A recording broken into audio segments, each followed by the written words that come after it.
On today's episode, we have a tactical breakdown of Klopp versus Guardiola as the points are shared in the big clash of the weekend, Man City versus Liverpool. We'll also be looking at Newcastle humbling Chelsea with a 4-1 battering at St James's Park, as well as lots of other games. We've got Arsenal getting to the top of the league, Tottenham losing for the third game in a row now, and Brighton clinging on to 3 important points against Nottingham Forest. Welcome back to the Football Fellowship podcast. That was Toby with the intro, and my name is Mev. We're glad to have you with us. And yes, another episode, 19th episode of the Football Fellowship podcast. We thank you for all your support so far throughout the season. And of course, where to start with? Then Manchester City won, Liverpool won, top of the table clash. And it ended up being a game in which the spoils were shared. Both teams couldn't find a winner at the end of the day. But I think Manchester City were arguably the better team in the day. Do you agree, Toby? Surprisingly, I wouldn't say I completely agree, actually. For me, it was a game of two halves. I think City completely dominated the first half, had the big share of the possession, the big share of the chances, and I think they should have put the game to bed in that first half. But for me, in the second half, I actually think Liverpool were the better team on paper, and a draw, overall, for me, was probably actually a fair result. Wow, okay. Yeah, I think a draw was the fair result. I do think, though, that Manchester City should have won that game. I think Liverpool definitely settled for the draw towards the end of the game. I think they were happy to take a point and get out of there, considering our recent record at the Etihad, which has been miserable, really. Haven't won in years, it feels like, in the league especially. We have won in the Champions League recently. But yeah, going into the game, I did think that starting Curtis Jones and Diogo Jota was the right decision to make. I think that both players were in a good run of form. Jones was obviously out injured previous to the international break. However, when he was fit, I think he was defensively and positionally, he was a much better fit. But I do think in hindsight, obviously, which is 2020, it was a bit of a mistake. Luis Diaz and Ryan Gravenberch came on in that second half and did a lot better than Jota and Jones. And it's one where I think on the day it turned out to be a bad decision as both players really struggled to get into the game. I was really surprised that Joe Matip was playing for Liverpool. Obviously, again, Konate was an injury doubt going into the game. But Joe Matip having to defend against Jeremy Doku was a matchup I was not too happy to be seeing, especially with Trent inverting as much as he did, as we expected, and as much as he did in that game. But it turned out to be just okay. But like you said, Man City were dominating in that first half, which did lead to their goal. Yeah, it was interesting because you said last week about Jones and Jota sort of being the two players who maybe couldn't have started that you wanted to. So I don't know if I was keeping an eye on them throughout the game, but they did seem to struggle in that first half where Man City dominated the ball, dominated possession. And as you touched on the Liverpool lineup, the Man City lineup as well, I think I was expecting them to go into the game very quickly and win it in that first half. The attacking lineup that they had. We mentioned there may have been a third midfielder sitting alongside Rodri and Akanji, and there was no Kovacic. Bernardo Silva was not really dropping in to sit alongside them. He was pushing forward as well, and it was a front five for a lot of the time for Man City, which really did help them dominate the ball and get that first goal early on after only half an hour. It was a shame the way that it came about because at times I thought Liverpool were defending pretty well. I think I know Doku had a really good game, but I don't think that was necessarily because Trent was having a bad defensive game. I think he managed him pretty well. Doku got a large number of dribbles, I think maybe sort of 11, 12 completed out of 16, I think. But I think Trent was managing well. He was preventing him having too much output, sort of like final balls and shots and things like that. So it was a shame the way the goal came about with that drop kick from Alisson, sliced it, and it was so unlucky the way that he sliced it badly, and where it landed was Ake with absolutely no Liverpool players around him. It was like the only area on the pitch where there weren't any Liverpool players. Took it down, took it past two players fairly easily, sort of looking back at it, played it through to Haaland. As soon as Haaland gets the ball in that position, you know he's going to score. Alisson did get the touch, but such a nice finish from Haaland. I love the way that Haaland... I've really noticed it recently, the way he sort of side foots to finish it across goal. It's like he wraps his foot around the ball. Similar to, I know there's that Ozil where he bounces it into the ground. Haaland almost does that with a bit less sort of oomph, so it's sort of trickling and doing like skims almost across the ground. So it just shows every time he's in that position, he is going to score, and he did. And it put Liverpool in the break 1-0 down. Probably deserved for City, but Liverpool, I think, were unlucky to concede off a mistake because they were defending fairly well, I thought, in that first half. Yeah, I absolutely agree. I think Liverpool were doing pretty well. They were hanging on at times, I would say. I think Alisson didn't have a great game with his feet. Obviously, like you mentioned, the ball he skewed up in the air for the goal for Manchester City's first. But there was a couple earlier on as well. There was a back pass by Curtis Jones, he was under pressure, and then he unintentionally put Alisson under pressure as well. He obviously then tried to skew it out to the Liverpool's left-hand side, and Haaland barely got there. And there was another one which he gave the ball to Phil Foden. So he didn't have the best game with his feet, but he definitely made up for it with some of the saves he made. 4 saves in this game, and they were much needed because without him, Liverpool could have conceded a few more. And obviously, towards the end of the game, he did go down, holding his hamstring. So that is a big worry for Liverpool and Liverpool fans. I think Jurgen Klopp was saying he'd have to be assessed for his hamstring, but if he's out for any period of time, especially over Christmas with the fixtures coming up thick and fast, it will be a massive, massive worry. But then, yeah, like you said, Liverpool did get that goal in the end through Trent Alexander-Arnold, who we may as well come on to him now, who did have a bit of a mixed game. Got the goal in the end, lovely goal. I think it all started from an Alisson save and then Ryan Gravenberch running with the ball through the Man City midfield, getting out to Luis Diaz, who then put in a bit of a poor cross, it had to be said, towards Mo Salah. But then actually, I think not enough credit was given to Cody Gakpo on the run he made, because while Mo Salah had the ball at his feet, it was actually Gakpo and Trent Alexander in the same space. But then Gakpo actually made that run forward, which pulled Bernardo Silva out of there and allowed Trent Alexander to have the space. And, it was such a lovely finish. Not many right backs in world football can do that, but Trent Alexander-Arnold, lovely finish. Cheeky celebration, giving the finger to Man City fans, to his lips, not the middle finger, the index finger. I was going to say, I didn't see that one. No. Well, he is reportedly being investigated by the FA and might face a potential ban for aggravating the crowd, apparently. Really? Yeah, wow. It seems a bit harsh after just giving it the old one of those. But yeah, it is what it is.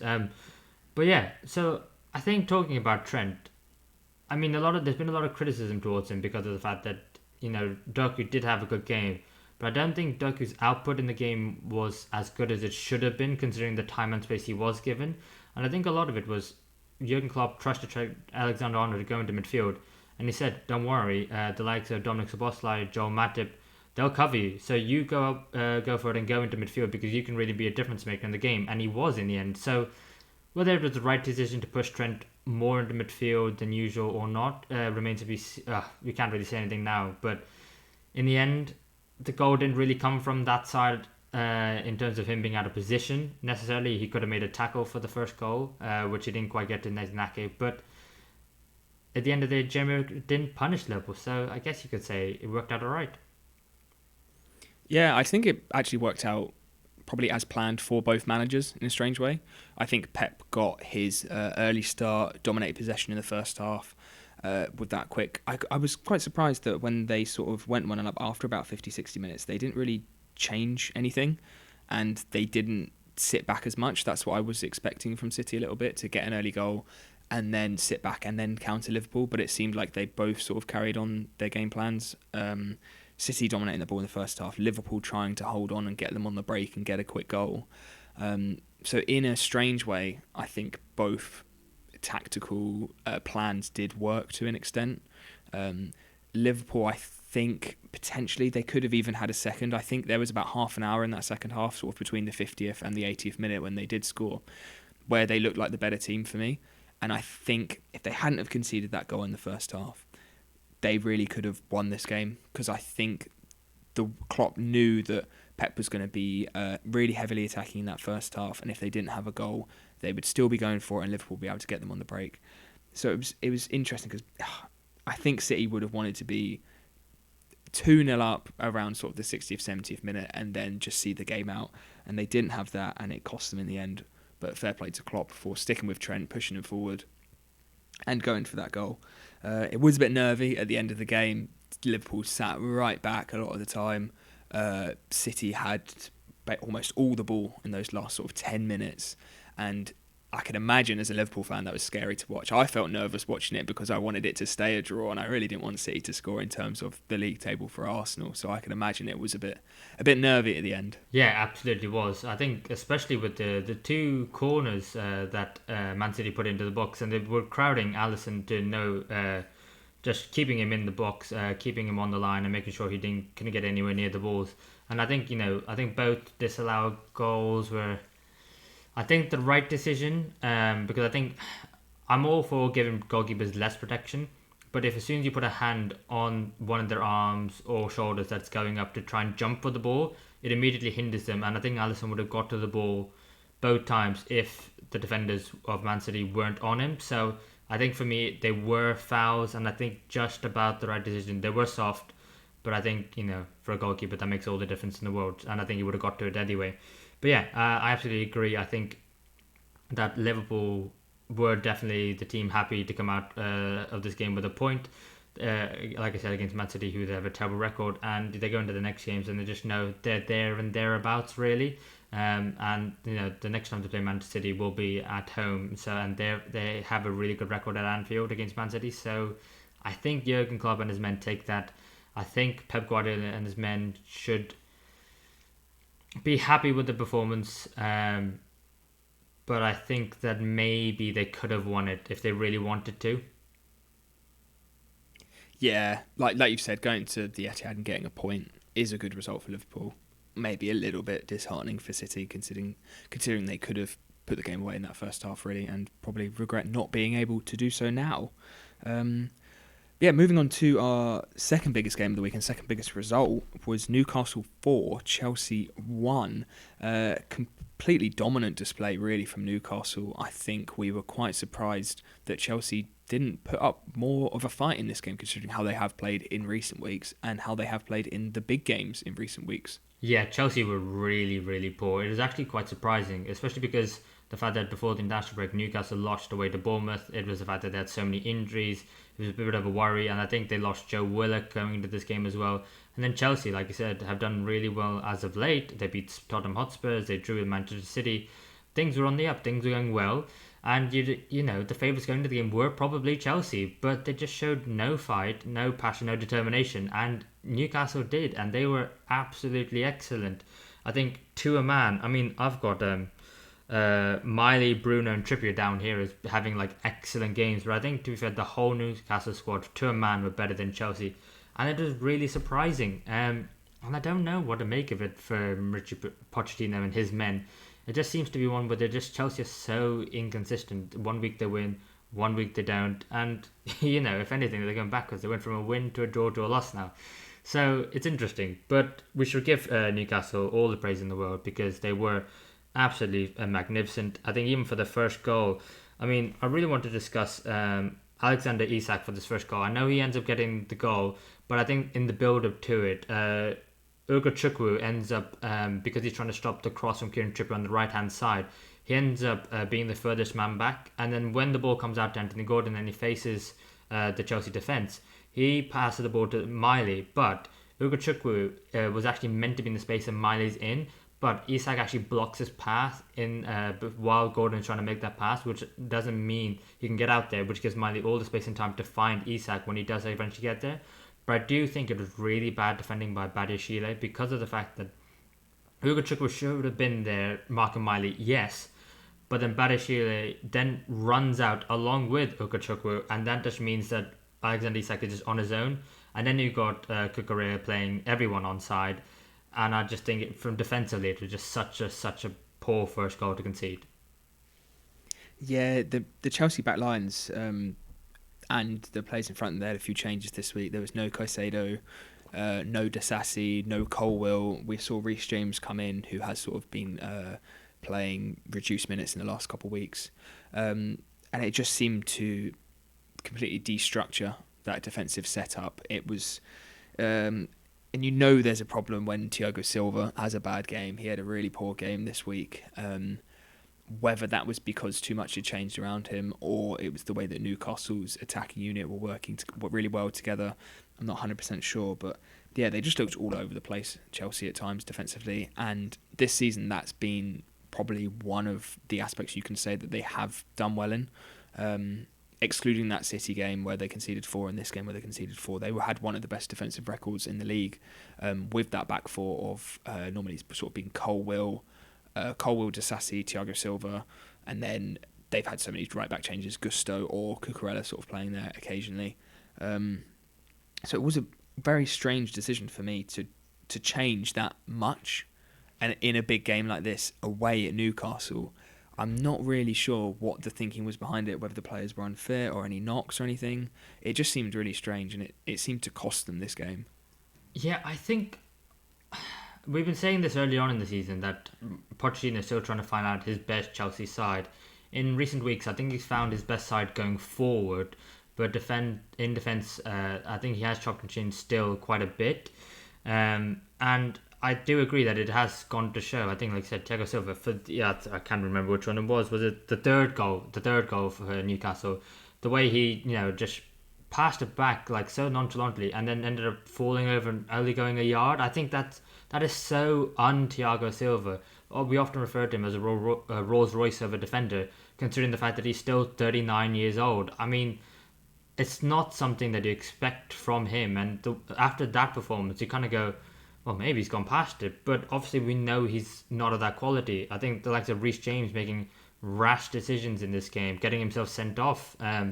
The first yellow, which I think was completely deserved for kicking the ball away. You've seen Premier League referees being more strict on that. And the second one, I don't know what he's doing from that pass from Davinson Sanchez to try and take it back past Anthony Gordon, where clearly he should be getting that ball in the first touch and going forward with it, because that's where his momentum's going, that's where the ball's going. But then to go back and just make a fool of yourself, and then to be so naive when you're such an experienced defender to try and pretend as if you're not going to pull Anthony Gordon back to try and fool the referee, but then you clearly put two hands on him. I just thought from the Chelsea captain that was really, really poor, and it just goes to show, and it ruined the game for Chelsea, who at that point still maybe had a chance of trying to get back into it. But then you saw Pochettino just had to bring on the defensive reinforcements to try and keep it to 3-1. But even that didn't happen, as Anthony Gordon got a goal that he very much thoroughly deserved. Yeah, he had a really good game, Gordon. He has been really good this season. He's been really direct, he's been really clinical, and he's been really creative. He has been probably with Newcastle's... I know they've had a lot of injuries in that front line, but he's probably been their most consistent attacking output this season. He's played almost every game in a number of positions, and this week he was on his favoured left and just, completely tore Chelsea to shreds, really. For Newcastle, they did have a lot of players back this week. I think that made a big difference, looking at Bruno Guimaraes, Alexander Isak, and I like Livramento at left back. I think he is really good, and I think I'm not sure if Target is fit or if they've just chosen to play Livramento ahead of him, but for me, Livramento is definitely their sort of best backup fullback. He's so good, he can play either side. He looks comfortable with both feet, and having Joelinton drop back into that midfield as opposed to playing on the left makes such a difference for Newcastle. He is their sort of engine in the midfield. He links up really well with Gordon. He can drift out wide if Gordon's sort of cutting in. He can stay inside narrow and fit between that space between the striker and the winger.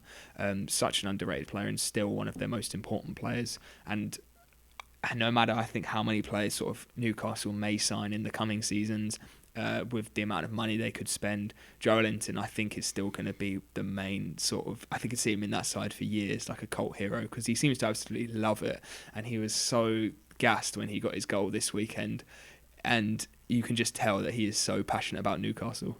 Yeah, you really can.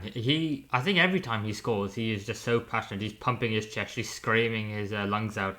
And it's actually really nice to see. Often when players score goals nowadays, they kind of go... You don't really see that passion anymore, but I think from Newcastle and Joelinton in particular on this occasion, I think it's really, really good to see.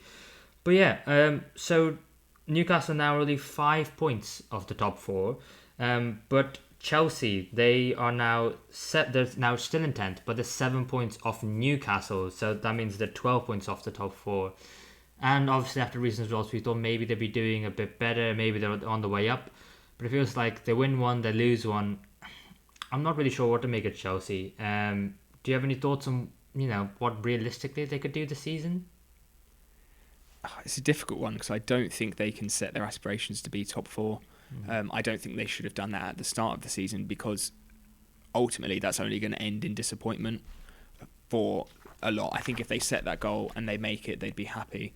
I think they've got to set that realistic of getting into the top six, for me, I think is a goal that could potentially be obtainable, and one that I think if it isn't met, then I think that's ultimately probably a failure. The amount of money that they've spent, the players that they have brought in. I know they've been unlucky with injuries, but I feel like this season they need to have a steady ship, and that's something that they haven't had. We've seen these changes in these games, for me, just really strange, really unnecessary. So yeah, for me, I think their goal should be top six. I think once Nkunku is back, he's going to make a big difference. A player of that quality, any side in Europe misses him. He's that good. Maybe when he comes into the side, they can have a bit more consistency.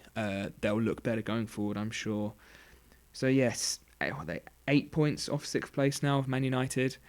Over the course of the rest of the season, that is potentially ground that could be made up if they can get some consistent results going. But I suppose when you look at it, they finished 12th last year. So anything above 12th is technically an improvement. So maybe they could see the bright side and see them sitting in 10th and that it was better than it was last year. Yeah, I think for Chelsea, the thing that's quite frustrating is they're doing the hard bit right and they're taking points off teams at the top, the likes of Liverpool when they drew. They beat Spurs, they drew to Arsenal, they drew to Manchester City. They're competing with the teams at the top of the league, barring Newcastle, Aston Villa and Brighton, actually, I should say. But they're competing with the teams who are traditionally in the top six, which is the hard thing to do. But what they're not doing is competing against the teams who are much lower down in the table and the teams they should, on paper, be beating. So if they can, so that shows they have the quality to be able to do it. They just need to do it, find the consistency. And like you said, maybe Nkunku. I mean, at this point, if Nkunku comes back and things don't change, then I don't know where you go. Thankfully, January doesn't seem to be too far away for Chelsea. But yes, we should be moving on then to the team who are now in the top four, Aston Villa, as they beat Spurs 2-1 away from home at White Hart Lane. And was it White Hart Lane or was it the new Tottenham Stadium? Tottenham Hotspur Stadium. Sorry, I'm just so used to White Hart Lane. Yeah, and this was, the first game on a Sunday, and there was a bit of hype going into this game. I was very excited going into it, watching it, because of the fact that, I did expect two teams who are, going to go at each other and who have their own way of playing and they're not going to compromise no matter what, by two coaches who have really done an amazing job at their respective clubs. And it was only just that Aston Villa came out on top on this one. Yeah, I think Aston Villa fans were going into this game probably pretty confident. I think because of the injuries and suspensions that Tottenham have at the moment. I think when you're sort of seeing Emerson Royale and Ben Davies as your sort of centre-back partnering, I think a lot of attacking players are going to be licking their lips at that. No disrespect to these players, but the drop down in quality from Romero and Van der Ven to these two is pretty substantial. And then a few sort of surprising additions into the game as well. We've got Kulusevski playing as a 10 almost. Johnson was playing off, he was interchanging. He was playing probably mainly off that right wing, almost as a striker coming in sometimes. And then Bentancur and Lo Celso as the two sort of main holding midfielders as opposed to Bissouma and Sarr. So it was far from Tottenham's strongest 11. And I think that's probably credit to them for giving as good a game as they did in the end. They did play well. They had the far more amount of possession of the ball, similar attacking output in terms of sort of shots and XG and things like that compared to Villa. So I think for Tottenham to be able to do that with the much weaker side they had was fair play to them. Aston Villa definitely had their strongest 11 out, and they really, really went for this game, and they knew they could do it. I think the fans were expecting a big result here, and they were able to get it, even if it didn't start off necessarily as they would have liked, with Tottenham going 1-0 up. But to be able to get the 3 points and move themselves into the top four now is incredible. Such a good season for them so far. Yeah, it's a fantastic start of the season, especially when you consider the fact they lost 5-1, 6-1 to Newcastle on the opening day of the season. To be in the top four now is, a credit to the team, the squad, and the manager Unai Emery. And I do think that actually, coming back to Spurs, I do think it was maybe the right decision by Ange to start Emerson Royale and Ben Davies at centre back, considering the fact that you had Ollie Watkins and kind of because of the way that Aston Villa were kind of playing a back three with Matty Cash and Luca Dean as wing backs, with Diaby, he's almost alongside Watkins, and so that pace against the centre back of Eric Dyer, he was on the bench. If it was to start, I could see him getting absolutely annihilated. So I do understand Andy's decision to play Royale and Ben Davies. But ultimately, it was maybe that lack of height that cost them from that set piece. Because obviously Spurs were 1-0 up at the point. They gave a silly foul away. And Douglas Luiz, a player who we've been crediting all season for having a fantastic year so far, being incredible, being a linchpin in this Aston Villa side. And his delivery for the free kick was absolutely on the money. I mean, the fact that he took the free kick from, it felt like nearly halfway, and the fact that he went all the way into the box and Pau Torres could get that header with no Tottenham defender getting anywhere near, I think that was just a fantastic set-piece goal. And, you know, to get that goal just before the break was a huge bonus going into half-time, because at half-time then they were able to make the changes. Bailey and Tielemans came on for Cash and Diaby, who weren't having the best of games. And then from there, Aston Villa were able to have a bit more of a foothold in the game, and they were able to go 50-50 with Spurs. Yeah, I think it was probably a good lineup. Like we said, Spurs did have the majority of the ball. I think if you probably sort of watch the game at 2 times speed, it's going to seem like Tottenham really did deserve to win. The amount that they were having the ball and passing it sort of around the area, having that classic high possession, high press that we've seen under Postecoglou this season. But for Aston Villa, I think playing against Spurs really suits their style of play. They're happy to sit back and break when they need to. They're happy to build up from really deep, build up from goal kicks. We know that's how Emery plays. We know he wants to have a quick transition. And Spurs, I think once they can beat that first line of the Spurs press and get through, that's where the damage was. And that's where they were able to get a second goal as well through Ollie Watkins. Tielemans came on and got an assist. We haven't seen much of him so far this season. He's a funny one because he doesn't quite fit into sort of the formation that Emery's playing. I don't think he can do the role that Douglas Luiz and Kamara do in terms of sitting, and he's also doesn't quite fit into where McGinn and Zaniolo play in terms of being more attacking. So he's sort of in between those two players. But I think in the last couple of games when he has played, he's started to find his rhythm, started to settle into the team well, and he was able to assist Ollie Watkins for the second goal to put Aston Villa 2-1 up after he came on, which was great. And yeah, it was surprising, I think, that Diaby didn't really have a good game as well as Cash, because I could imagine it before the game, those two sort of bombing past once Villa were able to get the ball through. And maybe that's why those changes sort of came in terms of bringing on Tielemans and Bailey. I don't think there was much sort of transition for Villa once they did win that ball back off Spurs of getting it through. So those changes really did make the difference and were able to get Villa that second goal. Yeah, to get them that second goal, get them all 3 points, and then they go into, I think it's the next fixture is away to Bournemouth, which is on paper you'd expect them to maybe win that after coming back of a victory against Spurs. But then after that, they play Manchester City at home and Arsenal at home. And that is going to be a real big test of how well their season's going to go. Can they do it against the two teams at the top of the table at this moment in time? Can they beat the reigning champions? Can they beat Arsenal, who could be the title contenders, to second for City? And it's going to be really interesting to see how Unai Emery does. I'm really looking forward to those games in particular. I think for Spurs, that's a third defeat on a row now. Obviously, injuries aren't helping, and obviously Bentancur went off in this game as well, which was, again, a massive blow after just coming back from injury. But they really just need to get back on the road, get back on the points, I should say. Yeah, it's not looking great. I'm just going to see who their next games aren't looking easy as well. Just having a look now. They've got Man City away, West Ham at home, Newcastle at home, and Forest away. Forest at home have been playing really well this season. They've looked like a different team than they have away. And that one against Man City next week at the Etihad, that could be scary. That could be a bit of a battering, to be honest, potentially, with the amount of players that Spurs have missing. It's such a shame, because if Spurs did have that starting 11 and they still had that momentum, I think that's the key word for me for momentum. I think even if they had lost all of those players as they did in the Chelsea game, and then went and won in Chelsea, sorry, not the Chelsea game, went and won in the Wolves game, and maybe able to get a point or a win in this game, they'd still have that momentum and that belief that they can go on that run like we saw Arsenal do in the first half of last season. Those first sort of 19, 20 games just kept playing exactly the same way, had that momentum, picked up so many points, and it's just seemed it's come too short for Tottenham now. They've lost that momentum, and now they're on a negative momentum. If anything, their sort of morale must be so low now, especially after playing pretty decently against Villa, still losing. Now they've got to go to probably the toughest game of the season for pretty much any team and try and get something.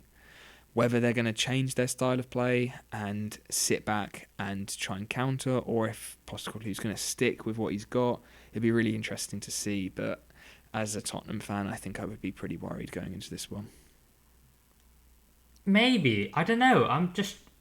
I do want to say, I do think Andrew will stick to the way he'll play, and then he will go to the Etihad and will play exactly the same. And I have no doubt about that, because I think the way he's come across so far in all of his interviews and all the press he's done, I think he will sit down at Spurs side and say, look, this is how we win games, this is how we play football, go out there and do exactly the same. Because they did have a fair few chances against Aston Villa. I mean, if it wasn't for Emi Martinez, who made 6 saves in the game, I think he was arguably one of Villa's best players on the day, arguably the man of the match. I think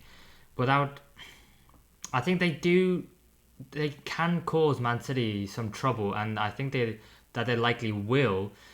I just do think that defensively they will concede goals as well, and I don't think the Spurs players will maybe be thinking to themselves, oh, it's the end of the world. I don't think that they're in the title race, and maybe they look like they could have been in a month ago, but they do still have a decent shot for the top 4. They only play 1 game a week, and that's going to help massively over Christmas. Hopefully they get a few players back from injury, and I think they will be fine. But I just think it's, considering they were finished, was it 6th or 7th last year? I think just being in the in contention for top 4 is an improvement from last year, and I think as Spurs and Spurs fans, I think they'll be fine. But I think they'll be hearing the noise of external pressure, and that'll be maybe eating away at them a little bit, if anything. Yeah, I think top 4, 100%. That's probably their goal, as it was at the start of the season. It's realistic.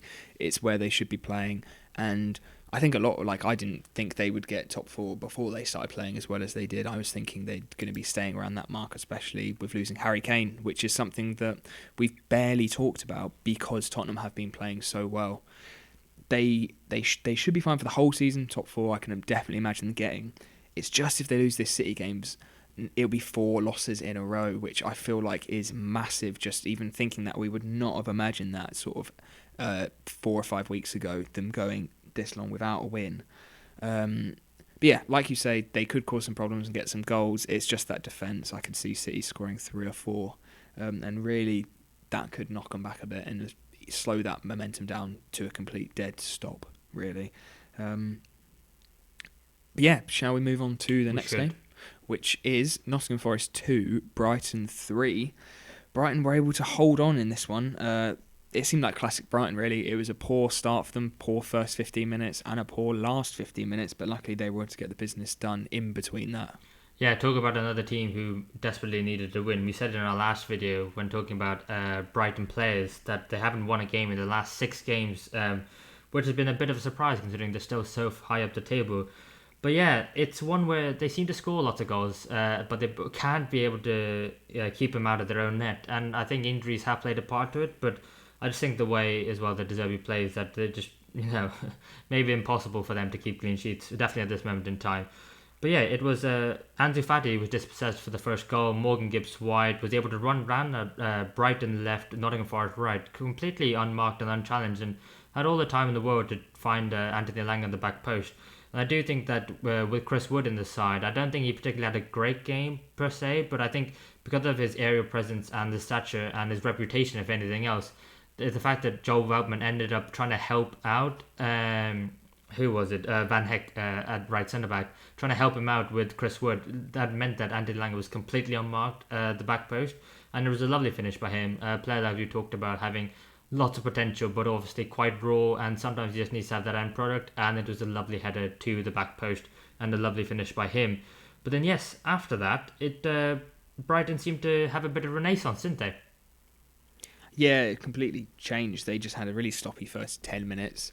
It feels like that classic in Sunday League where everyone's sort of not expecting it, and then you go, oh, switch on, and you can see an early goal, and it was exactly that. And it's not the first time it's happened with Brighton this season. They don't seem to start games well, and they don't really seem to end them well a lot of the time either. It is that middle portion once they get going, and they get sort of playing the way that we know they are. Then it sort of turns on, and they were able to get 2 back before the break through Evan Ferguson with a really nice finish. The ball was almost still, and he just sort of opened up his body, curled it into the bottom corner really nicely. Before João Pedro, who was a surprise, he wasn't starting. He came on for the injured Fatty, and he also scored a really nice goal and was able to get them 2-1 in to the break, which was probably deserved on the how the game had been turning out. Brighton really were dominating the ball. Whether Forest getting that early goal, maybe they sort of sat back a little bit more than expected, because we have seen them at home this season, Forest, be a lot more attacking than they have been away. So maybe getting that early goal maybe hindered them for the next hour or so, because it meant Brighton really did dominate the ball, and they were able to go 3-1 up even before Nottingham Forest had much of a sniff.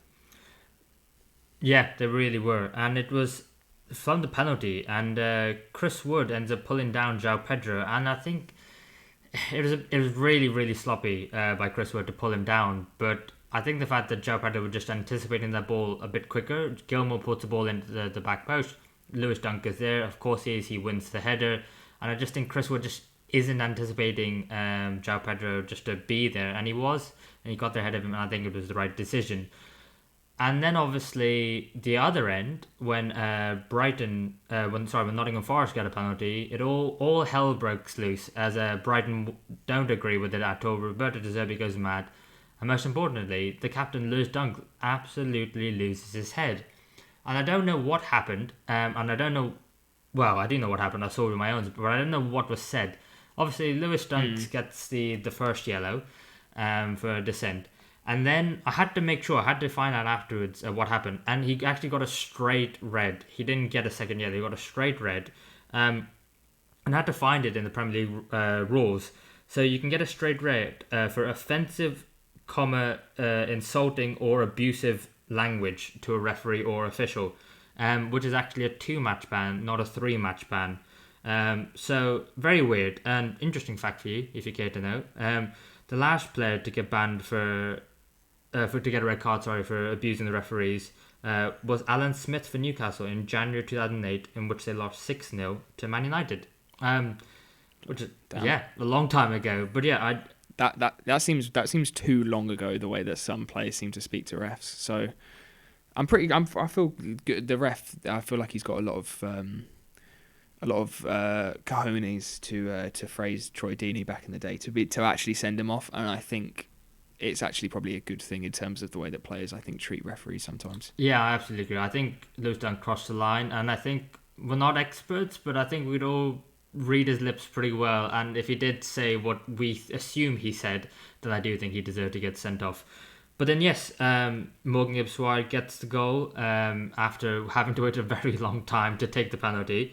But then and then the late barrage by Nottingham Forest. Yeah, Brighton completely sat back. I mean, they were down to 10 men. They had to really to protect what they had. There was no way they were going to be able to play the De Zerbi ball that we've seen and try and bait any sort of press or anything like that. It would have been suicide. So they had to sit back. Nottingham Forest really came at them. But it just was too late by then. Brighton had that 1-goal lead, sat on it, and Nottingham Forest weren't able to get through. The two sort of standout players, Morgan Gibbs-White and João Pedro. João Pedro with a brace and Gibbs-White with a goal and an assist. We haven't seen too much of Gibbs-White so far this season, I would say. Whether that's maybe I'm not watching enough Forest games, or maybe he stood out to me a bit more last year, but I don't know, he just hasn't appeared as much as I was sort of hoping to. I think last season he had quite a good breakout year. We saw him picking up lots of goals and assists and being Forest's sort of main man. But it seems now the sort of team is built a bit more as a whole. It's sort of come together as a whole, was where last year we saw them playing sort of three at the back a lot, just sort of trying to stay in the Prem. Now they've built that team, and maybe Gibbs White's taken a bit of a backseat generally. But yeah, for me in this game, he really stood out as someone who was driving Forest forward. Some really good sort of sharp turns. He looked really quick, I thought, this weekend. Which is something I've never really noticed, I don't think, Gibbs White, but he seemed absolutely rapid. Yeah, good performance from him, but just not enough. It was that middle hour where Brighton won it, and it was a bit too late by the end. Yeah, Nottingham Forest did have a really late chance, which I do want to mention. Ryan Yates with, I think, I can't remember which Nottingham Forest player it was, but they put the ball back into the box with a header, and Ryan Yates, about 6 yards out, just ends up finding the goalkeeper. And I thought to myself, if there's one player in this Forest squad you want to have a header from that close to the goal, you wanted to be Ryan Yates. And I think he would have been disappointed in himself, the fact that they didn't at least make the goalkeeper work a bit more. I think it was a good save, but I think it's one you expect the keeper to make. But yeah, I completely agree. I think Brighton, for when they had 11 men, they definitely deserved to win the game, I think, on the balance of it. But you can see with Roberto De Zerbi, the way he celebrated the end, how much it meant.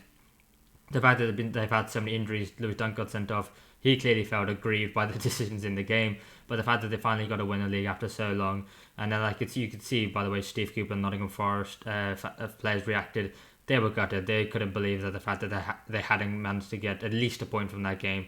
But yeah, I think it's one where Nottingham Forest can be proud of the performance going forward. Defensively, not so, and Brighton can just be thankful that they finally got 3 points again in the league.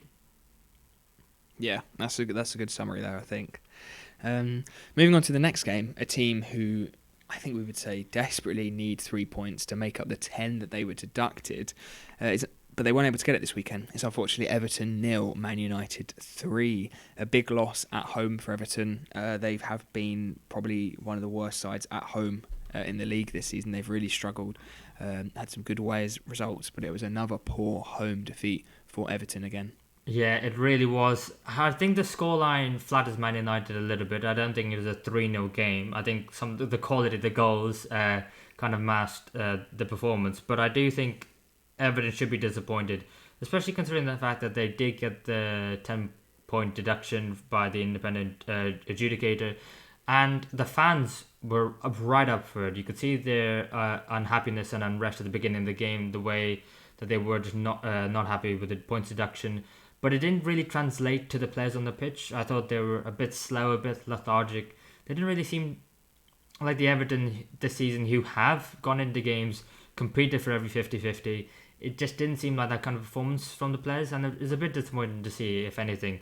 But then obviously they go down very early on in the third minute, actually, through arguably already goal of the season, maybe even a contender, well, definitely a contender for the Puskas Award. Alejandro Garnacho with an overhead bicycle kick, which was amazing. It truly was it will be one of the goals, of Premier League history. It was that good, wasn't it? Yeah, it's so satisfying with overhead kicks, I think, when the ball is still moving further away from the player and then they get it. It makes it look so much better, and it makes it 10 times harder. If the ball's sort of coming with the way it's whipped in, and you don't have to get as much of a connection on it. When that ball is coming all the way over, it's almost completely all the way over your shoulders, it's going even further behind, you have to absolutely get a sweet connection on that, and that's exactly what he did. Flew over Pickford into the top corner. Very similar to Rooney's classic free kick against City, the position of where the ball was, but this one I think was even further away, even higher off the ground, and even more difficult position. The fact we're even comparing it to Rooney's bicycle kick against Man City, to sort of Gareth Bale's overhead kick in the Champions League final, similar again, that ball sort of moving away over the shoulder. Just a crazy goal. And I think you could tell by his reaction, he was just in shock. It's like one of those you hit in training and everyone just runs off mental. You don't hit those in games, and especially even that early in the game. I think everyone was completely taken aback by that. And yeah, crazy goal. It's going to take a lot of beating to not win goal of the season. But Olivier Giroud's scorpion kick against Crystal Palace on New Year's Day back in the day, that didn't even win goal of the month, let alone goal of the season. So who knows? Who knows? It could be someone next week scoring a bicycle kick from the halfway line. So we'll have to wait and see. Yeah, we'll have to wait and see. But I will just say I think that's better than Rooney's, better than Ronaldo's, better than Bale's. I think because of, like you said, the fact that it's going away from him and the distance to the goal. I think I'm really glad that Jordan Pickford did dive, because sometimes goalkeepers just stand still and just watch it. The fact that he dived, and you could just see that even though he did dive, he had no chance of getting anywhere near it. For me, I think it's better than all those goals. I do think the occasion, again, just a regular league match, we didn't have much on the line so early on in the season, against Everton, the side who are down at the bottom of the table, compared to Rooney's against Man City in the derby, Bale against Liverpool in the Champions League, and then Ronaldo even against Juventus in the Champions League. I think all those goals meant a bit more in the current situation. But I think for me, Garnacho's goal was the best so far, I think. I'll say that in my opinion. But yeah, talking about the game, because we have to talk about the game as well. Everton continued to be poor, and then Man United did manage to get a few counter-attacks and cause Everton a bit of trouble. And there's actually Martial, who comes in for the injured Rasmus Højlund, who went through and actually got a penalty, which wasn't initially given. The referee actually booked him and gave him a yellow. But then after VAR checked it, the yellow got rescinded, and Marcus Rashford scored the goal. Was it the right decision for you to give a penalty for that one? Yeah, I think once you looked at it, it was clear that I can't remember who did that. It was Ashley Young, I think, stepped on Martial's foot. I could see where the referee was positioned, that the way the ball was moving, and it looked like he wasn't going to get there, so just threw himself over. Fair enough. But on VAR, they made the correct decision. Rashford put it away, really nice. It's good. It'd be good for his confidence to get that. He hasn't scored, I think, in the league for quite a while now. I'm not sure exactly how many games, but good for him to get the goal. Whether he is Man United's penalty taker, or maybe Fernandes thought that Rashford should have this one for his confidence, because he hasn't scored many goals this season, which would be a really good thing, and a good thing for the Man United skipper to do. And then Martial even came up with a goal, the third goal. Really nice finish to dink it over Pickford, which will be good for him. Højlund could be out for a few games. Martial coming into the side, hopefully get a good run of games, maybe even keep Højlund out of the team if he can keep playing well, and he seemed to play pretty decently. Wouldn't say it was an incredible performance from Martial, but a good performance and a lot better than what we've seen recently. In terms of Everton, they were pretty unlucky, like you said. I think 3-0 is a pretty harsh score. They actually had I think one of them had double the amount of shots that Man United had. Higher XG, they had a decent amount of the ball, and it was just the same thing I think we saw from the earlier games of the season. They weren't able to finish their chances. They had a lot of shots. They had all sort of 14, 15 shots inside the box. They were able to create some chances, but just weren't able to put them away. And the game just started getting further and further away from them, the more chances they were missing and the more clinical that Man United were being with theirs. Yeah, I completely agree. I've got the stats here for you if you wanted. Everton had 24 shots, but only 6 on target. Manchester United had 9 shots and 4 on target, but they scored 3 goals from those 4. They were much more the clinical side on the day, and I think they were helped by individual performances from players who did an exceptional job on the day. I think Andre Onana, 6 saves in the game. He prevented an XG of 1.73, and I think as a goalkeeper, he's really growing into that role and into that Man United shirt. A lot of talk, a lot of speculation about him early on the season. Is he good enough? Yeah, the David De Gea shadow looming over him. But I think it's one where he's really growing into, and I think in this game, and I think in Man United's last game, he's put in some really good performances, and it's one where I think, he's developing into a fantastic shot stopper and into Man United's number 1. I think also the likes of Kobe Mainoo, only 18 years old, first started in the Premier League. I thought he was absolutely exceptional in this game. Not one where you can really look at the stats and say, oh, he did X, Y, and Z exceptionally well. But I just think on the eye test, he did everything really well. The fact that he picked up the ball from the defenders and he was able to turn or pass it back straight to them, play 1-2s, run past midfielders like they weren't even there, for someone, like I said, on his first Premier League start, 18 years of age. And it was a really cultured performance. And, he's got a level head on some very young shoulders, because, again, that was an amazing performance. And I think it's one where Man United were maybe looking to play him a lot more than they have this season if he wasn't for the fact that he was injured.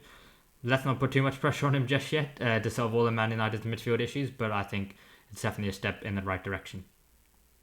Yeah, to have that to come in, they have struggled in the midfield. They've had so many combinations playing in there.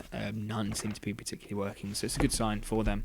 And just to talk about Andre Nana, as you mentioned, David De Gea had exactly the same start. He made a lot of mistakes, really struggled, hounded by the press because he had a large price tag on him as well, a lot of pressure. And Odanis had the same, and we see him getting better each game, getting more confident, and putting up a clean sheet performance like this and a match-winning performance like this is fantastic. Really good for him. Really good for Man United. Yeah, absolutely. And I think finally on Everton, with the 10-point deduction, obviously the table makes more of a bleak reading than it did before. I still think they'll have enough to get out of the relegation zone, but it is made harder, obviously, by results we'll talk about later on with Luton and Bournemouth winning. And I think it's one where just stick with each other, the club, the fans, the players, just stick together, and I think you'll be okay. But teams at the bottom are picking up more points all of a sudden. Yeah, and it was a big deduction. It was a 10-point deduction, and now it's time for Tennable. What a transition! Hang on. Set it up beautifully. You used set it up beautifully. You used the same transition last week as well. Did I? I think you used it for the outro. No, did you use it for the outro? No, from when we went from Tennable into talking about the fixtures. Maybe it was, but it just comes natural, Mev. I just had a bit of it just rolls off the tongue, and it's never planned. It's never pre-planned. No, it isn't. But but yes, go on. Sorry. Yes, it's time for Tennable. I've got some ground to make up. I'm like Everton. I'm struggling in terms of points. Mev's got a 4-point lead, I believe. He's got 32 points after 4 rounds of Tennable. I myself am on 28. I need to get a 10 here, and I need to win this series. So Football Tennable, we see it everywhere. You've got to name a top 10 players, 10 teams, 10 clubs, 10 anything of something to do with football. 3 lives, 5 minutes. When you lose all your lives, your time stops. Get as many as you can. That's how many points you get. Nice and simple. I'm looking forward to this, Mev. I am as well. I'm psyched. Yeah. As the person who is behind, do you want to decide if you want to go first or do you want to go second? I want to guess first this week. I think I guessed second last week, so I'm going to guess first this week. Okay, that's perfectly fine. You can do that. I thought you might do that. I've got a good one for you this week. It's tough, but you do have the ability to get all 10. All right. So tough but yeah. fair. Are you ready? I am cool. ready. I've got a time on my end. So, Toby, I want you to name me the top 10 Premier League goal scorers in Premier League history, excluding Englishmen. Nice. I like that. Your time starts in 3, 2, 1, go. Okay. So the top 2 at the moment are Harry Kane and Alan Shearer. They obviously can but not be included. I think Wayne Rooney might be third. And then I think in 4th place it's Sergio Aguero. Are you saying Aguero? I am saying Aguero. That is correct. That is Tennable. He is number 1 with 184 goals. Nice. So then I think it's Frank Lampard in 5th, so I can't be saying him. So then I will be going for Thierry Henry, who I think is 6th. Yes, that is Tennable. He is 2nd with 175 goals. Okay, this is where it gets difficult because there's a lot of English people, I think, here. Looking at Jermaine Defoe, Robbie Fowler. I think they're all up there. Michael Owen is there as well. So I think next might be Mo Salah. You saying Salah? I am saying Salah. Yes, that is Tennable. He is 3rd with 149, doing this in order. Okay. 149 down. Okay. Right. This is where I'm not going to be able to know who's next. I'm just going to have to throw out random names. So it's very impressive up until this point. So I think now I think we're looking at over 100 goals, and they should be on the list. So I'm pretty sure Robin van Persie has over 100, so I'll be going for him. Yes, he is Tennable. He is 4th on the list with 144. Oh, nice. Okay. Who else should be on the list? I'm pretty sure Sadio Mane has over 100 goals, but I'm not going to say him just yet. I'm thinking of someone like Ruud van Nistelrooy as well. I'm pretty sure he got a decent chunk of goals, and he should... Oh, but he wasn't at United that long. Let's think of some players who were there for a long time. So Van Persie's on 144. Surely he must have had over 100 and he must be on this list. Didier Drogba.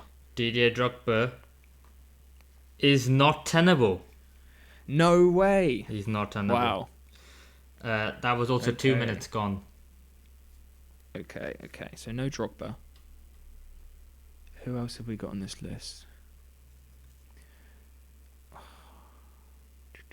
Okay, I'm thinking... Alright, I'm going to write some of these down. So I'm thinking Mane. I'm thinking Van Nistelrooy.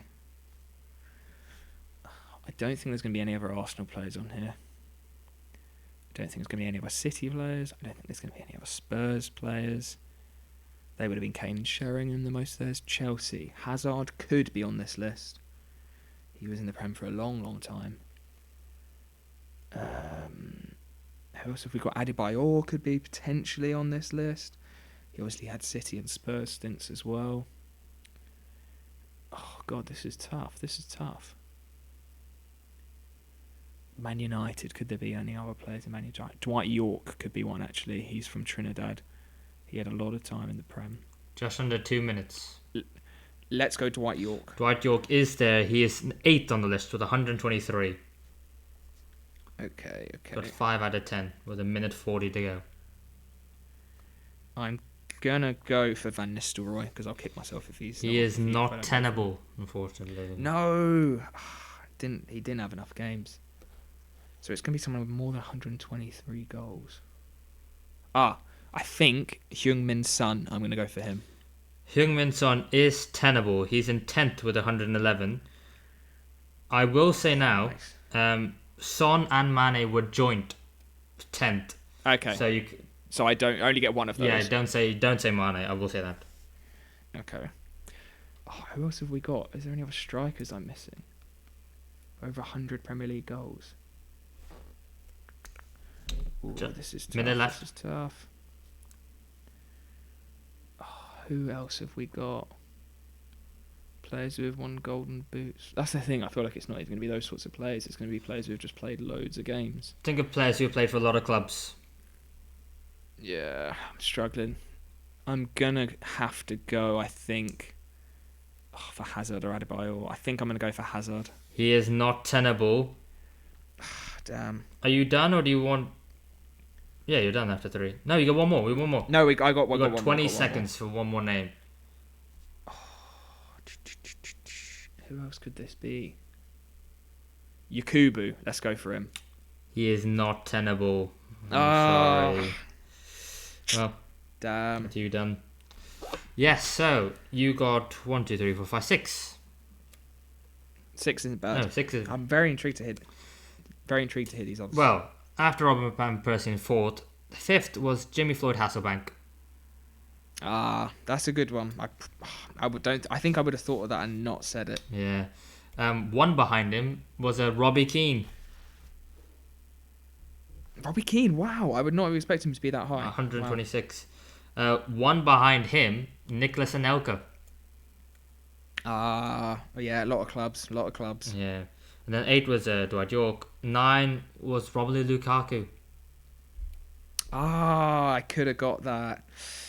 I was thinking Belgium, and the only players I could think of were Hazard and De Bruyne, and I knew De Bruyne wasn't going to be on there. Yeah. You know what? I'm not too upset with 6 actually. Okay. I think Anelka and Lukaku, I could have got one of those. So yeah, I do think I'm okay with 6 actually. That's all right. 6 not a bad score. What does that take you up to in total? It takes me up to 34. So you've got a chance to break away here. So how many am I on? 32. Okay. Well, that was tough, but I feel like you could have done. No, you could have done better. That was a good list. I could have got 7 or 8, but I'm happy with 6. It was a good list. I hate it when it's my go. I always get the shakes when it's my go. Okay. Okay. Yeah. You have 5 minutes. I'm looking for 10 teams that play in green. I'm looking for their home kits to be at least like mainly green. Mainly green. So. Well, yeah. Oh, you can throw some shouts in, but mainly green is what I'm looking for. Their sort of primary colour is green. Your time starts now. Okay, Celtic. Celtic is tenable. Real Betis. Green and white.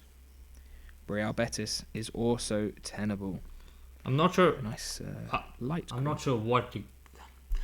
I'll maybe leave it there for the very last guess. But in my head, I'm thinking Norwich. But I'm like, I'll leave that right at the end because I'm not sure if that's yellow or that's green. That's fair. Okay. Celtic Robert. Is there anyone in the Premier League? They're playing green. I don't think there is at this moment in time. No. No, I don't think there is. Newcastle got an away green kit. Okay. Are you counting national teams as well? No national teams. Football. I should have clarified that. I meant to clarify that. I meant to say 10 clubs. Yeah. Oh God. But, okay. Yeah, the primary colour being green. Okay. So yeah, no away kits or third kits, unfortunately. League. Who's here? You got PSG, Marseille, Nice. Oh, they're in Ligue 2, but Saint Etienne. They are tenable. Definitely in green. One of the greenest teams around. Yeah. Bundesliga. The oldest clubs in France as well. Wolfsburg. Wolfsburg are tenable, definitely. Nice big green badge as well. What about Werder Bremen? Werder Bremen are also tenable. 5 right with 3 minutes 18 seconds left. Doing very well. Okay. Yeah, so I'm trying to think. Eredivisie, is there anyone who plays in green? Oh, not that I probably know of. Syria, who's in green? I think I've just got one from the Eredivisie actually that I didn't have on my list, but I'm not sure if they are green. But I'm going to write them down and have a look after. Okay. Syria, anyone that plays in green? What's it got? 5 so far. Do you know what? Because I've already got 5, I'm gonna say Norwich, and you can tell me if I'm right or wrong. I am unfortunately going to have to say they are not tenable. That's fine. Just because they primarily yellow and some of their kits have not had green in. Yeah, that's okay.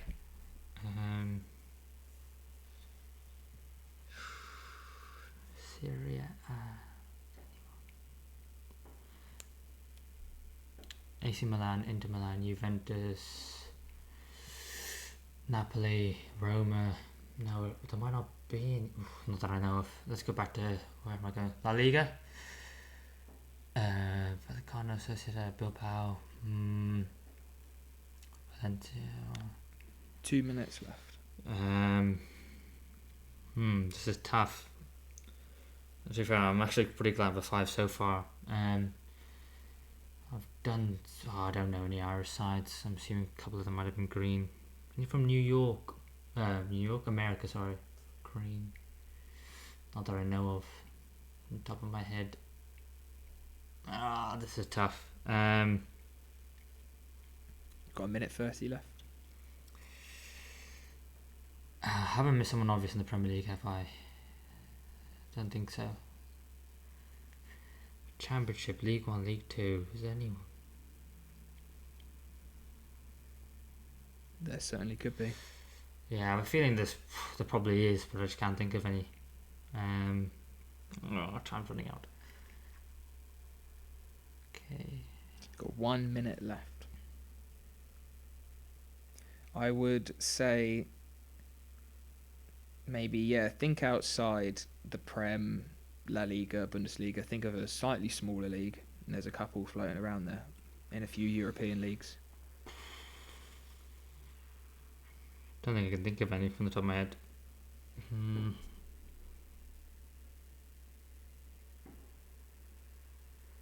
There's a couple in in the lower leagues of England. There is a few as well. Don't think I'm gonna get it. Exeter City. No. Exeter, unfortunately, are not tenable. No, they play in red. Yeah, red and black. I don't know.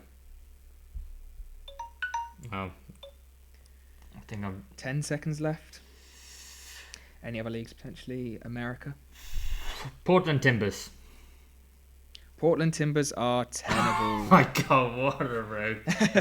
And the time is up. That's a great shout to put you on 6 points. I don't know why I thought of Portland Timbers. I thought maybe they're playing Brown. Maybe I don't know.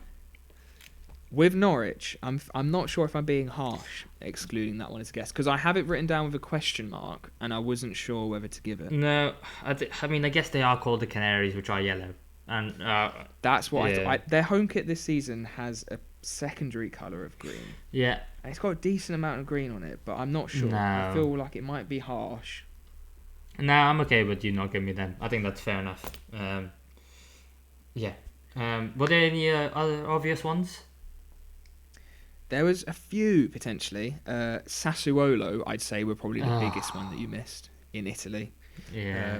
Then there was quite a few others. I had 3 written down as we were doing it from leagues. You said there was Groningen. Oh, yeah. Ian Robbins started his career and finished it. Seattle Sounders as well was another one I thought of whilst we were doing it.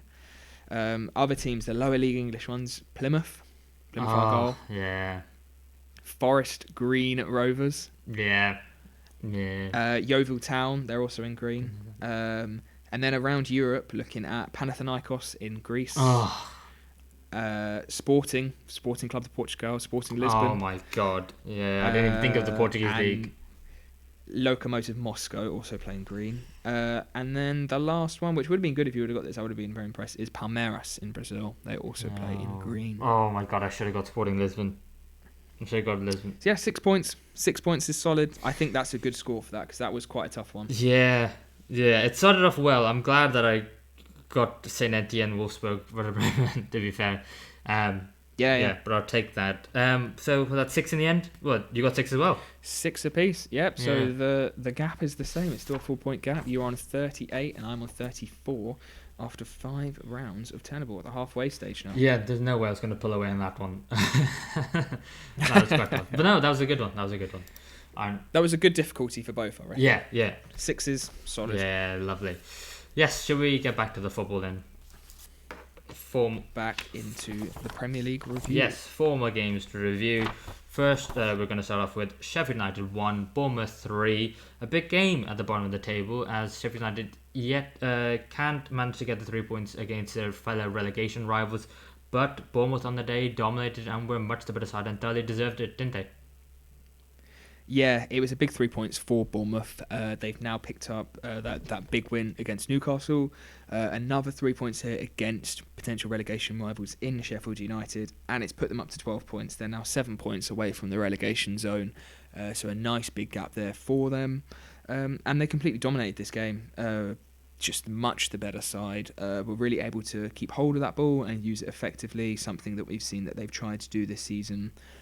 They did struggle doing that in the first sort of 8 or 9 games, weren't able to create many high quality chances despite some good possession in that central third of the pitch. But in this game, completely dominated.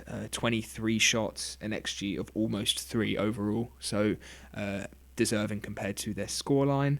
I think the only takeaway that Bournemouth might be disappointed was they weren't able to keep a clean sheet, because I think a 3-0 win away at Sheffield United would have been great for the club and for the players to have that confidence and to keep building on the results that they seem to be getting recently. Really complete performance from them.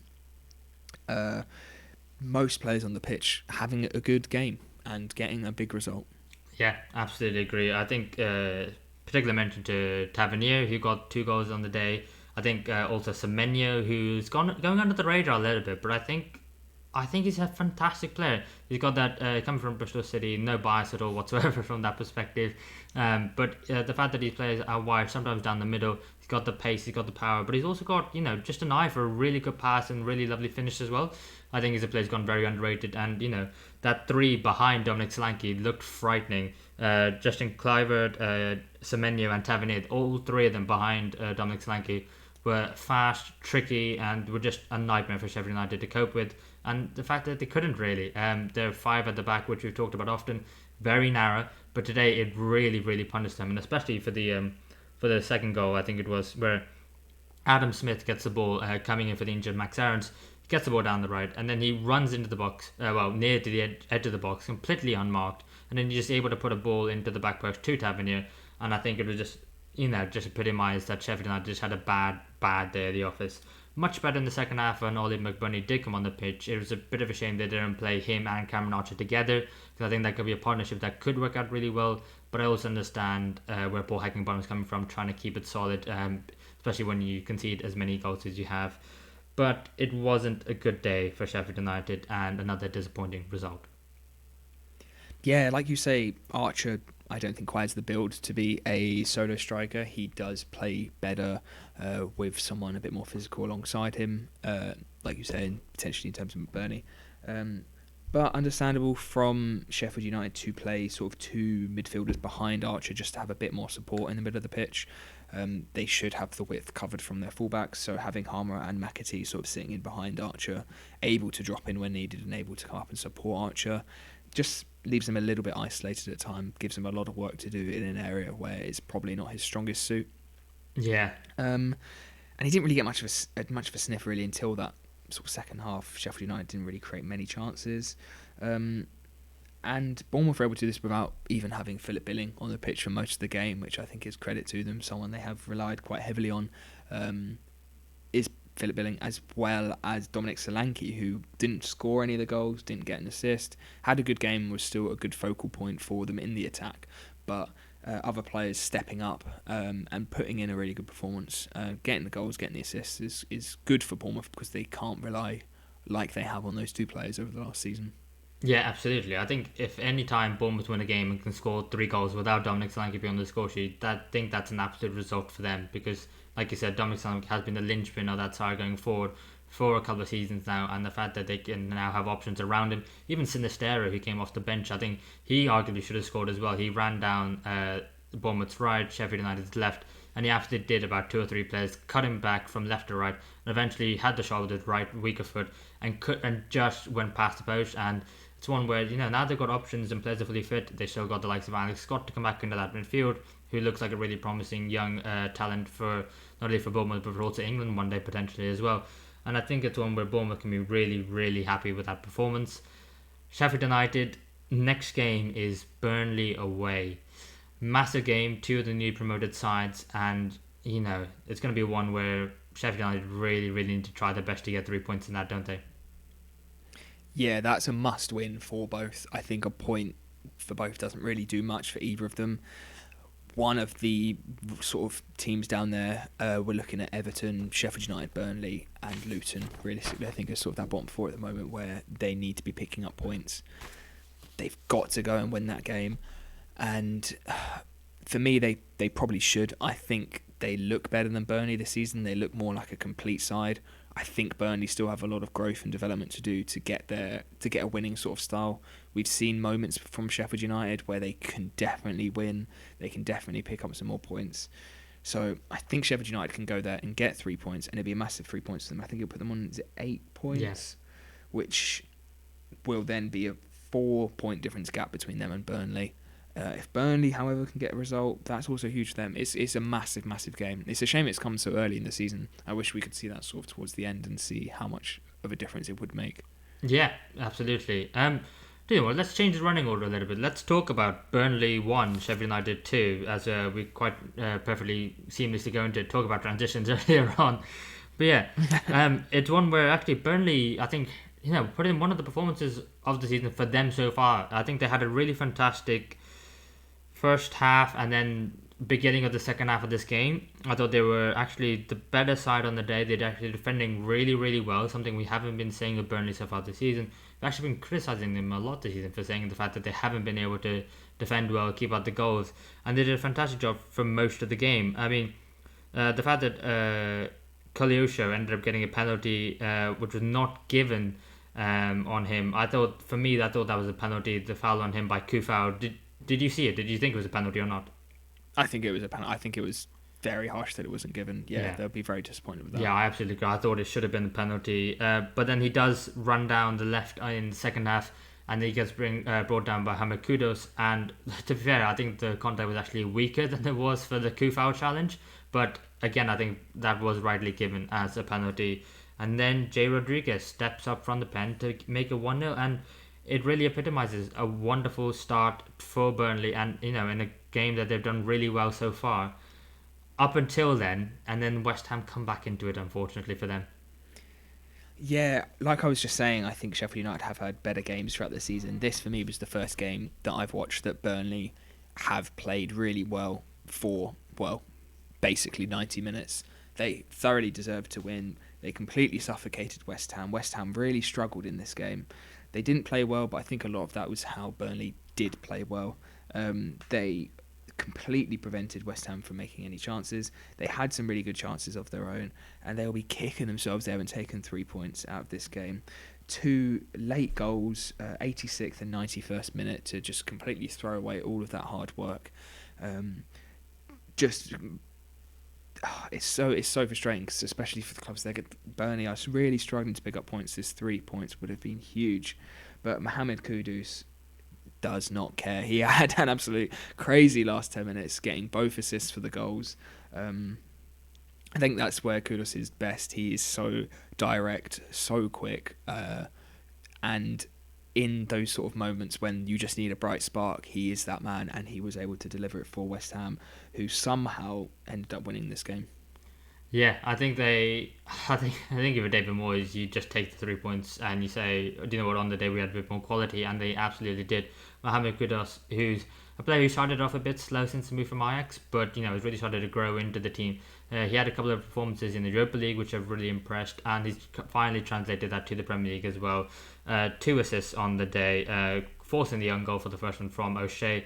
It's a bit of a shame that Bamba didn't get the goal. A player who's played really well in the Europa League for West Ham, one of the players from their youth team, so him doing well is just an indictment on the club doing well, really. But I think with Mikel Antonio's injury as well, and Danny Ings starting this game but not really working as well as maybe David Moyes would like, and to his style of play, that I think that maybe it's about time that he gets a run of games. And he was there, he got a flick on, didn't quite get the goal in the end, got the last touch before the own goal from the defender from O'Shea. But then, I think there was, that to make a 1-1, and then Kudos to make it with the lovely assist from the cross for that man, Thomas Souček, again. And I think, West Ham on the day were not the better team, but I think when you defend as poorly as you do for those last two moves, I think, Burnley, you just can't afford to do that because you will get punished in the Premier League. Yeah, against any side in the Premier League, every team has enough quality to turn a game on its head like that. We see that from Souček, always coming up with goals. I remember there was that one spell, I can't remember how many seasons ago it was now, 2 or 3, where Souček went like 7 or 8 games with scoring. There was a point where his ownership in fantasy, I remember, went from like 2% up to like 30. Everyone was bringing him in. He had a crazy 10-game spell where he just kept scoring and assisting. So he's a reliable player who's going to be able to put the ball in the net at a clutch moment, and he was able to do it this week as well. West Ham moving up to 9th. Very decent season from them so far, and they're able to carry it on. It'll be a really solid mid-table finish for them, and hopefully another European adventure for them as well if they can keep picking up points and results. Moving on to the final game of the promoted teams, not relegated teams, not yet anyway, is Luton 1. Sorry, Luton 2. I'm going to get there eventually. Luton 2, Crystal Palace 1. And this was a very big performance, and they were able to take the 3 points back, unlike Burnley. Yeah, to be fair, it is my fault. I changed the running order on you as we went into the podcast, but it just seemed the right thing to do, considering we were talking about Burnley anyway. But yes, now trying to fully move on. Luton 2, Crystal Palace 1. What a performance by the Hatters! Their first win of the season at home, and it now puts them in a very decent position. It seems. Obviously, things can change very quickly in the Premier League, as we've seen. However, it is another 3 points for Rob Edwards' side, and a performance they can be very proud of. I think man of the match for me from Luton's perspective was definitely Kaminski. I think his 7 saves really helped keep Luton into it. I think he had one in the first half where Eberechi Eze had a shot from outside the box with his left foot, and then he powered it out wide as he should have. But then I think Jeffrey Schlupp was there and he didn't quite see him, and then the way he got up so quickly and reacted to it was, made a phenomenal save, and one that really kept Luton in the game. But I think, unfortunately, this game was kind of marred by the injuries for Crystal Palace. It really hampered their momentum. Eze going off first, and it seemed like kind of an innocuous one as the Luton defender kind of just fell on his leg and grabbed a hold of him. Obviously, Roy Hodgson came out at the post-match interview, said it was a bit unnecessary. And I completely agree. I don't know how Crystal Palace didn't at least even get a free kick for that, but it had to be. It wasn't, and I guess you have to move on. But Eze being injured after Elliot just being back is a massive blow. And then obviously Decore as well went off with an injury. It seemed pretty innocuous at the time. I'm not really sure what muscle area, sorry, that he did get injured. But the fact that he had to get stretched off and got shaken down the tunnel is not a good sign. And obviously hope he's all alright. But then that really hampered Palace, and then it was Luton who managed to get the advantage. Yeah, they were able to go a goal up in this game, which I think they really absorbed the pressure from Palace well. Palace did dominate the ball, and the chances in that first half mainly. It is going to be Luton's plan of sitting back, countering down wide when they can and getting the ball into the box. And they were able to go 1-0 up in this game, potentially against the run of play, but I think the way they were defending, they definitely didn't deserve to concede first in this game. It was Ted and Mangi with the goal. Decent goal, exactly what Luton needed. But Elise just thought, right, Eze's gone. I'm going to have to be the main man. Now I'm stepping up. Takes it past 3 players and just curls it into the top corner. It's such a nice goal. Really good to see Elise playing again after a while out now. And he seems to be back to his best with a goal like that. He is now going to be the one that they are looking to with Eze out. Obviously, we don't know how long he is going to be out, how serious the injury is just yet. But Elise is going to be that main man, is going to fill that void really well for Crystal Palace.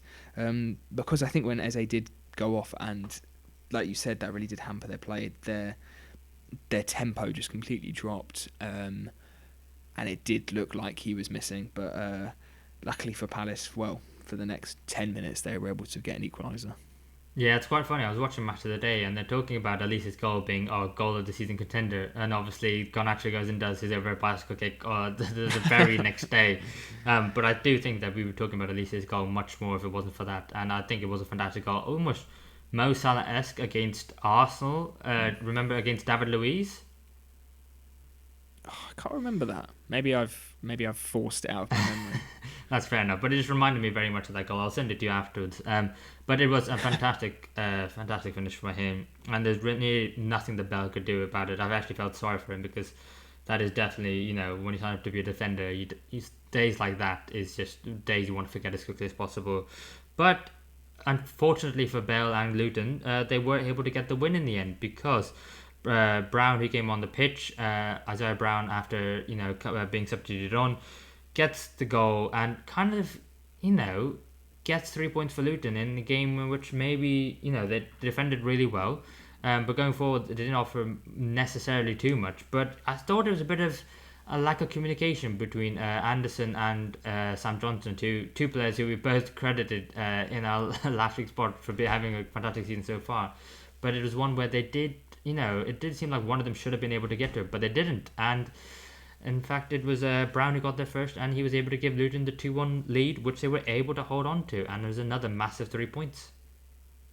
Yeah, Anderson, I think, was fuming at Johnson, expecting him to come out and grab it. Johnson was expecting Anderson to just clear it. For me, I'd probably side with Johnson. I think Anderson should have just cleared it out. He had the time and the space to just boot it. I know it's a chance when those balls are whipping in that you can sort of shin it or slice it, and we see them sometimes go in the goal. But a player of Anderson's quality, I think, should have read that situation, not heard the call from Johnston, and just decided to clear it. But if you're a Luton fan, who cares? Because that's a massive 3 points. It gives them a bit of space out of the relegation zone now, and especially with Everton's point deduction, they have a chance, I think, now. I've really sort of written the 3 promoted sides off this season. I don't think any of them have been particularly good enough. But that is a statement win, I think. A home win against Crystal Palace, who have been a really decent side so far this season.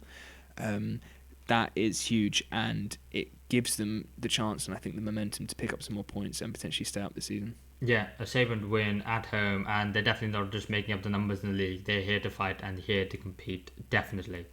Well, we should move on then to the final game of the game week, which was Brentford 0, Arsenal 1. I will be honest, I went to the pub to watch this game, and I was so bored I didn't end up watching much of it apart from the goal. So, Toby, you can take the lead on this one. What did you make of Arsenal? I just think it's disgraceful that Arsenal are last. The top of the league, the best team in England this season, and they've been put last I with a last-minute winner I away at sent- one of the toughest away fixtures in the league. This I season. sent you the running order. I think it's a disgrace. I sent you the running order, and I think it's a bloody disgrace. I asked you. Oh, sorry, it's a bit late. Because I'd sent it to you on Monday instead of the normal Sunday, and then you were like, and I asked you, "Oh, are you okay with this running order?" Yeah, looks good to me, mate. Didn't say anything at the time. We could have moved Arsenal. It's because I couldn't. I had my hand over the bottom of the running order, and I assumed that my eyes had deceived me and Arsenal would have been top, and I hadn't scrolled up or something. So I just thought, oh, that must be fine. And then to my shock, halfway through the podcast, I realised they're last. It's awful. Is this you talking? So then you don't actually have to talk about the match because you didn't watch it either. It was very boring. It was. It was a very boring game. Brentford killed the game for Arsenal, really. They weren't able to create a lot of chances, which I think has been an area where Arsenal have struggled, and I think Brentford and Thomas Frank probably did realise that if they can suffocate the chances that we are making, which hasn't been as many as they were last season, then they have a chance to nick a win, a 1-0 win. I think Brentford away is always a low-scoring game for a lot of big teams because Brentford are such good game management. So good at game management. They're a really good side at stopping other teams playing without that restricting their play too much. But I think on the balance of play, Arsenal were the better side and probably did deserve to win this. It just took a long time and a lot of time where there wasn't really much happening. Yeah, and I think Thomas Frank even came out and said in his post-match interview that, if you stop Arsenal's wide players, then you're able to stop Arsenal from, playing effectively and playing really well. And they were able to do that for the most part, like you said, up until, obviously Bukayo Saka was able to get away from his man, put the ball into the back post, and Kai Havertz was on the end of it, second half substitution. And I think it's one where it's been very interesting, the narrative around Kai Havertz, especially after he's played a left-back for Germany. A lot of people using that as a stick to beat him with, saying, oh, he doesn't even know where he's going to play next, how is he meant to fit into the Arsenal side. And I think it's one where the whole team has come around Havertz and really given him a lot of confidence. And he's actually playing all right. He's not setting the world alight, but he's definitely having an impact, and he's growing into this Arsenal side. But I do want to ask you a bit about Aaron Ramsdale. Obviously, he came into the Arsenal side this week because of the fact that David Raya was unavailable to face his parent club as he's on loan from Brentford to Arsenal. He had a few dodgy moments, didn't he? But clean sheet in the end. What did you make of it? Yeah, it wasn't the ideal game that he would have expected. It was his sort of one chance potentially to shine, with David Raya being ineligible for this game. But yeah, he got very lucky with the way that he gave the ball away, and Declan Rice was able to clear the ball off the line, because if he would have made that mistake and Mbeumo would have scored, I think we would have assumed that his Arsenal career may have been not over, but for this season definitely. And I think David Raya would have just solidified his place as Arsenal's number one at the moment, which it's such a difficult one, because Raya has looked good. He's looked really confident, he's looked really assured, and he's sort of growing into the team. It's just strange that has come after Ramsdale didn't really do too much wrong. But however, I think when we see performances like this, it could potentially start to make sense. Not that Ramsdale is a bad keeper or that he struggles, but that he's got a lot of growing to do. He's still got a few years left on Raya, and I think hopefully that sort of Raya may be playing in the next couple of years, Ramsdale there to sort of learn and grow, maybe have a loan spell, and then come back and be Arsenal's number one. But I think Ramsdale seems like a pretty assured in himself, and I think there could potentially be a move if he's not going to be number one. I don't think maybe in January, but come the end of the year, we could see him go, because I think with these sort of bit part performances, he's not able to get in a rhythm. He's not able to show why he needs to be number one. So I don't think he's really going to get the chance. Yeah, I agree. I think it's one where Ramsdale will eventually leave, and I think I do agree. I think it would be the summer rather than January, because I think with FA Cup fixtures, and again, obviously, Raya can't play against Brentford again in the second half of the season at the Emirates, so I think it will be one where Ramsdale stays for now. But yeah, a good win for Arsenal. Unlucky for Brentford not to hold out just for a little bit longer. They did so well defensively for so long in that game. But I think it's one where just, it's unlucky for Brentford, but, they move on to the next one and they'll be absolutely fine. Nice. Just two things to mention before we wrap it up this week. I just wanted to say Declan Rice with another man of the match performance. He's been absolutely outstanding this season, and if he can keep this up, he will end up being our most important player and probably the reason why we finish where we finish. Absolutely incredible again, and he just seems to do everything. It's crazy.